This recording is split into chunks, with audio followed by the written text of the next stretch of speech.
is a point where science and spirituality come together, and at that point is consciousness.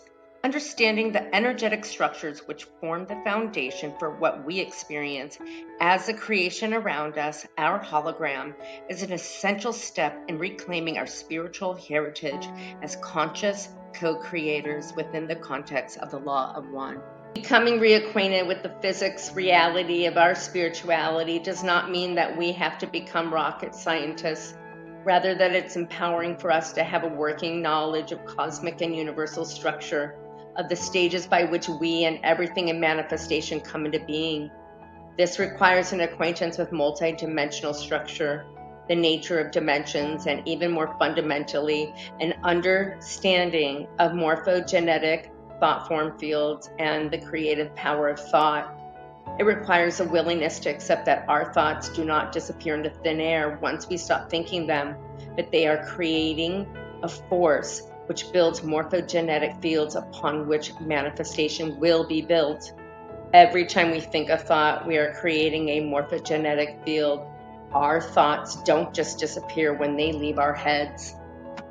Keylontic science gives us the science to comprehend the creative nature of our thoughts and beliefs.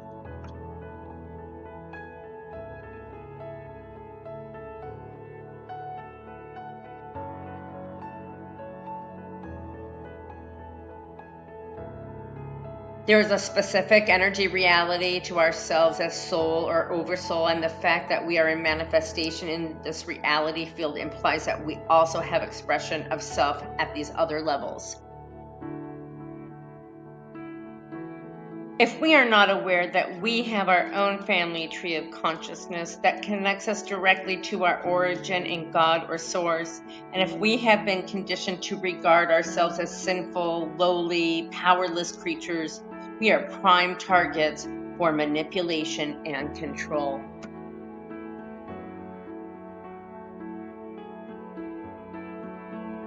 If we do not know of our own multidimensional expression of self, including aspects of self in the higher dimensions, we may be correspondingly unaware that other inhabitants of Earth also have a multidimensional family tree, or that such levels even exist in any shape or form.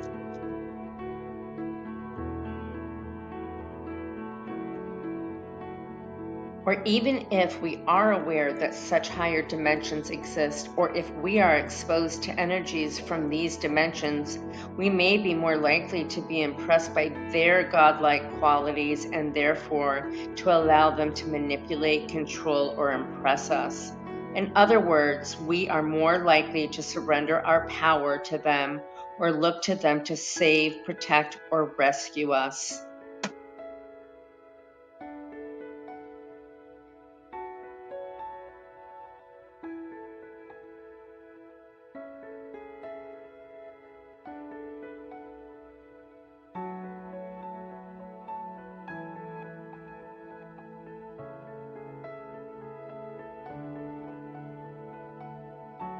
In Keylontic science, words such as Christed and Christos are used in very specific terms.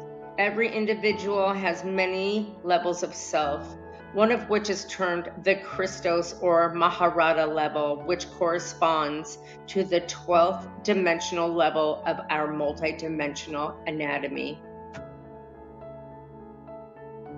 If we are being asked to place this power anywhere other than in our own self as expressed all the way back to Source, we have a right to question the motives of whoever is communicating with us, even if this being seems more powerful or more knowledgeable than we are.